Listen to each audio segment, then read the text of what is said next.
The Annals of Richfield by Dr. Henry A. Ward, Springfield.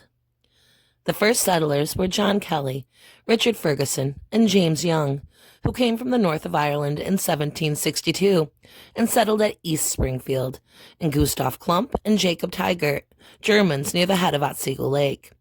Before the Revolution, there was a little settlement east of Mud Lake. Brant's first movements in Springfield were in January of 1778. Some of the whites escaped, and some were captured, but the women and small children were spared by Brant's orders. In June of this year, the women in the Sprague, Corey, and other families who lived near Mud Lake started to go to Fort Plain, as they were alarmed about an Indian attack. The men were absent in Cherry Valley. Taking the children, the intrepid women entered the forest and passed the night. Early in the morning, they were resuming their flight when they espied the dreaded chieftain Brant. By signs, he motioned them back to cover and indicated the way to continue their escape. A Spalsburg family and Captain Thomas Davy were also anti-revolution residents. Davy was killed at Oriskany.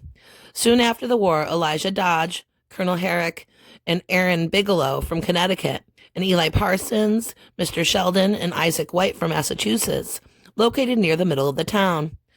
Garrett Stotts built the first sawmill and grist mill near the lake before the Revolution. In 1778, Captain Henry Eckler, living at the Kyle, had a visit from Brant, whose purpose was probably murder.